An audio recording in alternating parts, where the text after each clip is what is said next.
Hello traders. आज हम सीखने वाले हैं एक ऐसा चीज जिससे हम ये कंफर्म कर सके कि स्टॉक हमें इन्वेस्ट करना चाहिए कि नहीं करना चाहिए। क्या ये स्टॉक लॉन्ग टर्म के लिए अच्छा है या नहीं है, जिसको बोलते हैं हम फंडामेंटल एनालिसिस। ठीक है। फंडामेंटल में दो चीज होता है, एक होता है हमारा क्वालिटी एस्पेक्ट, एक होता है हमारा क्वांटिटी एस्पेक्ट। क्वालिटी में क्या चेक करते हैं हम, कंपनी का मैनेजमेंट कैसा है, ब्रांड वैल्यू क्या है, एंड उसका पॉलिटिकल एनवायरनमेंट कैसा है, गुडविल क्या है, क्या वो जो बिजनेस मॉडल है वो कितना दिन चलेगा या वो मॉडल पुराना हो चुका है, ये सब चीज। लेकिन हम आज सीखेंगे क्वालिटी। कंपनी क्वालिटी कितनी है, उसका पी रेशियो, आर ओ सी, आर ओ ई, ये सब क्या क्या है और क्या क्या चेक करना चाहिए हमें इन्वेस्ट करने से पहले। जो इंपॉर्टेंट चीज है ना, हम बस वही सीखेंगे। ठीक है। वीडियो को बड़ा नहीं करेंगे, वीडियो को छोटा रखेंगे। जो इंपॉर्टेंट चीज है वो आप समझ सको। ठीक है, इजी लैंग्वेज में, छोटी लैंग्वेज में। तो हम जाएंगे पहले स्क्रीनर पे। ठीक है। आपको गूगल, सिंपली गूगल ओपन करना है, वहां पर सर्च करना है स्क्रीनर। जो फर्स्ट वेबसाइट आएगा उस पर क्लिक कर लेना है। ठीक है। क्लिक करने के बाद आपको यहाँ से लॉगिन करना है तो कर सकते हैं आप, मैंने लॉगिन ऑलरेडी कर रखा है। ठीक है। फिर सर्च करना है कोई भी कंपनी। ठीक है। जैसे कि हम एक कंपनी लेते हैं टाटा मोटर्स, या फिर टीसीएस ले सकते हैं।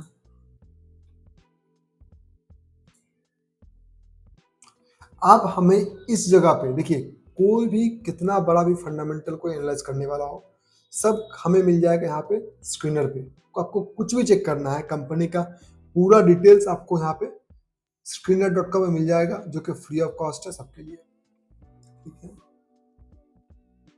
यहाँ पे जो फर्स्ट ऑप्शन दिख रहा है ऊपर, ये है हमारा करंट प्राइस जो मार्केट में चल रहा है। मार्केट प्राइस है, सीएमपी है, करंट मार्केट प्राइस है।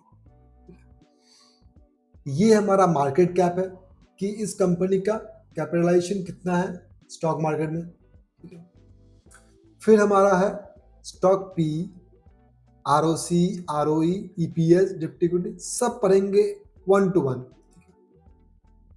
ये हमारा करंट प्राइस है और ये है हमारा 52 वीक्स हाई, 52 वीक्स लो। मतलब आज से एक साल पहले का चार्ट देखते हैं, इस बीच में जो लो और हाई प्राइस है वो हमें यहाँ शो कर रहा है।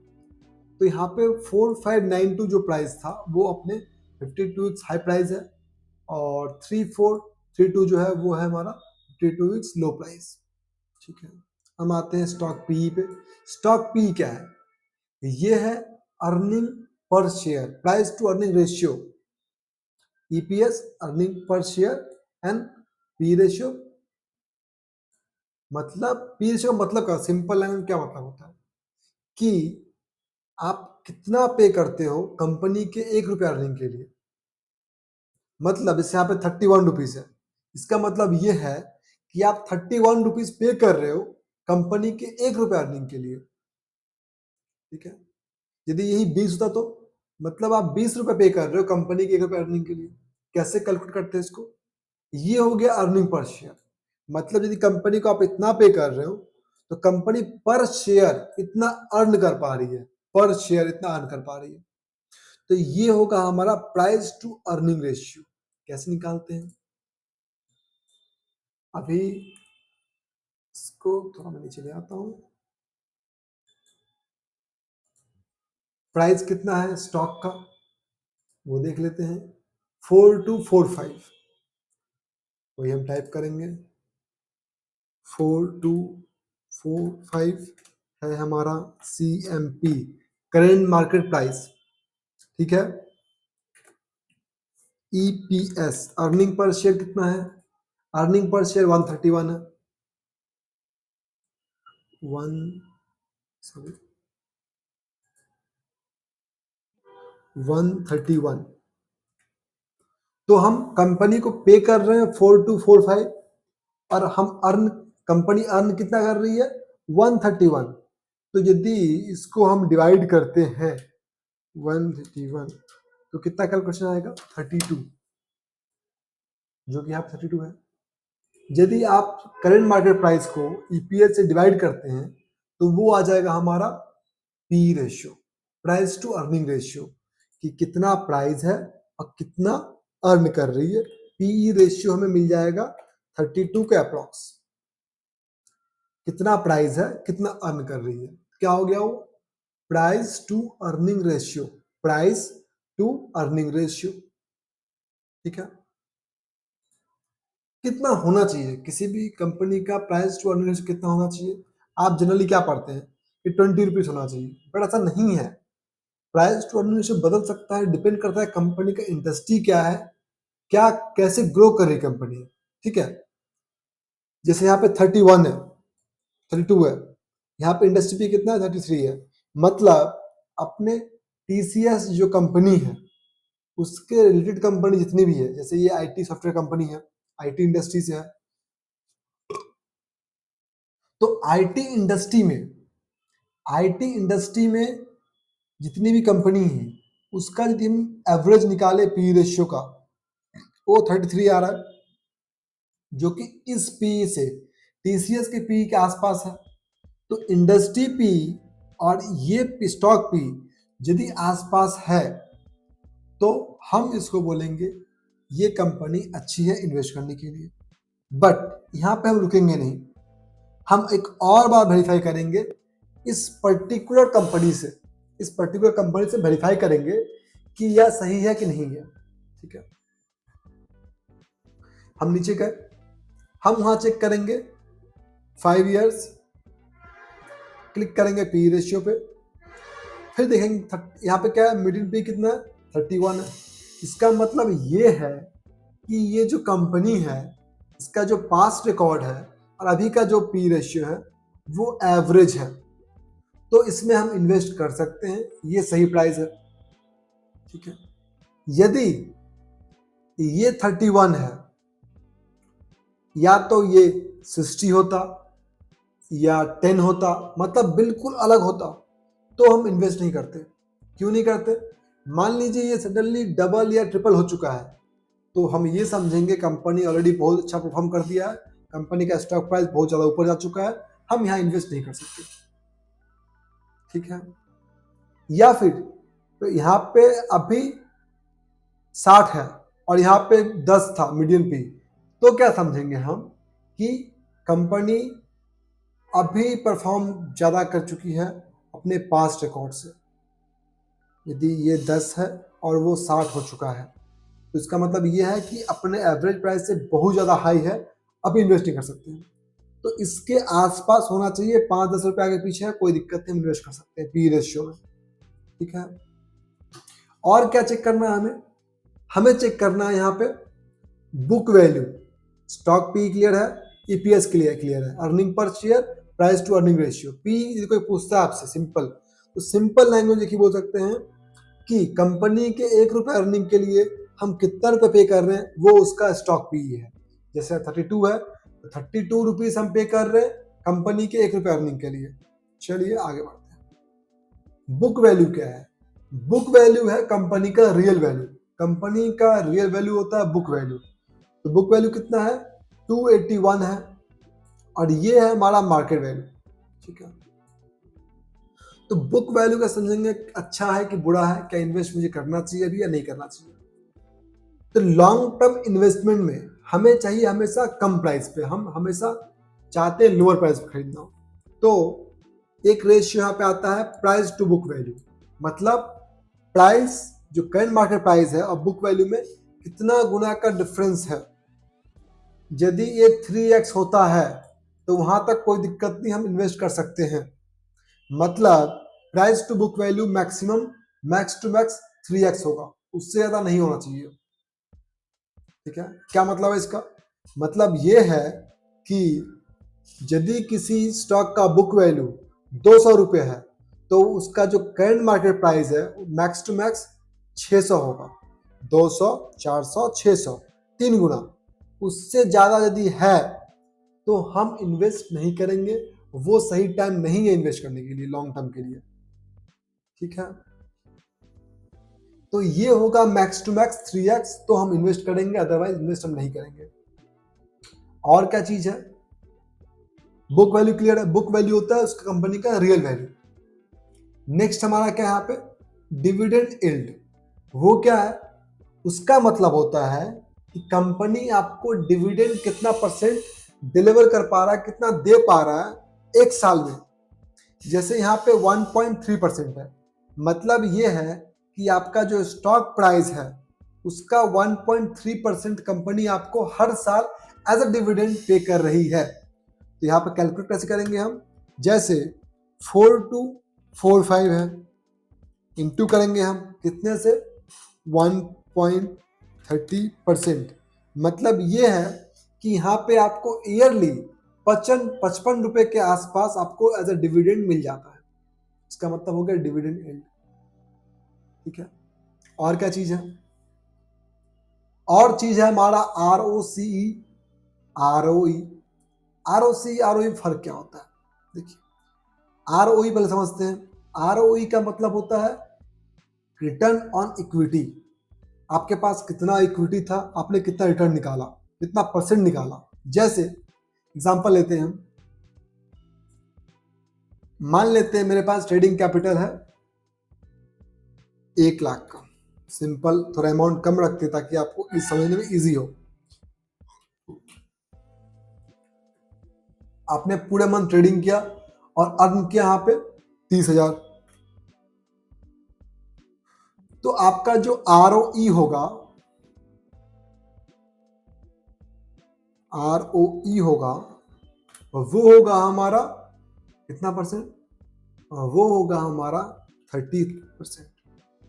कैपिटल था मेरे पास 1 लाख, हमने अर्न किया 30,000, ROE हो गया हमारा 30%।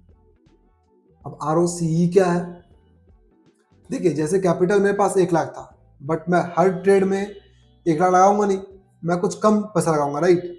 तो कहीं मानते हैं हम अपना 50% कैपिटल यूज करते हैं, मान लेते हैं एग्जाम्पल के लिए। तो हमने इन्वेस्ट में कितना लगाया, कैपिटल कितना एम्प्लॉयड किया, कैपिटल एम्प्लॉयड जो था वो था हमारा 50K, प्रॉफिट सेम ही है। तो फिर 50,000 से कितना कमाए हम, 30,000, कितना परसेंट होगा, सिंपल परसेंटेज निकालिए। तो 30,000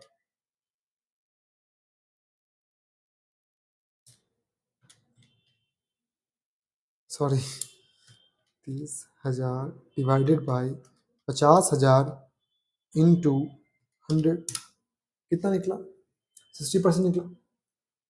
तो जो ROCE होगा, ROCE वो होगा हमारा 60%। कितना कैपिटल लगाए, कितना कमाए, वो हो गया ROCE।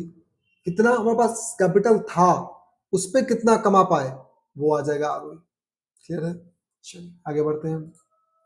मतलब कंपनी का जो टोटल इक्विटी है उस पर वो कितना कमाई, 51%। और ROC कितना हुआ तक, कैपिटल एम्प्लॉयड किया उस पर कितना कमाया, 64%, विच इज गुड, बहुत अच्छा है। यदि कंपनी कोई एटलीस्ट 10% कमा पा रही है वो कंपनी बहुत अच्छी है, आप इन्वेस्ट कर सकते हो। 20% 30% है और अच्छी बात है, आप इन्वेस्ट कर सकते हो। बट मिनिमम मैं बार रखता हूँ 10% तो होना ही चाहिए कोई भी कंपनी का अर्न करे वो। ठीक है, तो यहाँ तक हमारा क्लियर है। हम आगे बढ़ते हैं फेज वैल्यू। फेज वैल्यू होता है कंपनी का वो वैल्यू जो डिसाइड होता है कंपनी बनते वक्त, कंपनी का जो स्टार्टिंग पॉइंट होता है। यदि कंपनी स्टॉक स्प्लिट ना करे तो ये हमारा कांस्टेंट रहेगा। ठीक है, इससे मार्केट के फ्लक्चुएशन से कोई प्रभाव नहीं पड़ता है, ये सेम रहता है फेज वैल्यू। ठीक है, इससे का कोई मतलब रोल नहीं है स्टॉक डिसाइड करने में कि बाय करना चाहिए नहीं करना चाहिए। ठीक है, छोड़ देते हैं इसको। EPS क्या है, EPS है अर्निंग पर शेयर, जिसे बताया आपको मैंने, पर शेयर कंपनी कितना अर्न कर पा रही है। नेक्स्ट हमारा है इंडस्ट्री पी, क्लियर कर चुका हूं। Price to book value clear है। अच्छा, अब एक और चीज है, मेन पॉइंट है, वो है डेब्ट टू इक्विटी रेशियो। वो क्या होता है, सिंपल लैंग्वेज में डेब्ट लोन होता है, इक्विटी हमारा संपत्ति होता है। हमारे पास कितना नेटवर्थ है, कितना हमारे पास पैसा है, कितना इक्विटी हमारे पास है।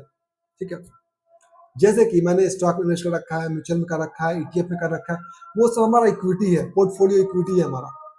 कितना लोन चल रहा है मेरा, वो हमारा डेप्ट है। डेप्ट टू इक्विटी का जो रेशियो होता है उसको बोलते हैं डेप्ट इक्विटी रेशियो। ठीक है, सिंपल लैंग्वेज में मान लेते हैं किसी भी कंपनी के पास इक्विटी है 1 लाख का और डेप्ट है 50,000 का, तो इनका जो डेप्ट इक्विटी रेशियो होगा वो होगा 0.5। यदि 1 लाख का इक्विटी है और 1 लाख का डेप्ट है तो कितना होगा, तो होगा हमारा 1। मान लीजिए 1 लाख का इक्विटी है और डेप्ट 2 लाख का है तो क्या होगा, तो इसका हो जाएगा 2, डेप्ट टू इक्विटी रेशियो हो जाएगा 2, विच इज नॉट गुड। तो कितना होना चाहिए, मैक्सिमम होना चाहिए 1। आपके पास 1 लाख का लोन है, 1 लाख का इक्विटी है, विच इज गुड, कोई दिक्कत चलेगा मुझे। लेकिन यदि 1 से ज्यादा है तो उसमें हम इन्वेस्ट नहीं करेंगे for long term. Short term में कोई दिक्कत, शॉर्ट टर्म में टेक्निकल देख कर सकते हैं, लॉन्ग टर्म इन्वेस्ट नहीं करेंगे क्योंकि वो कंपनी ऑलरेडी डेप्ट में चल रही है।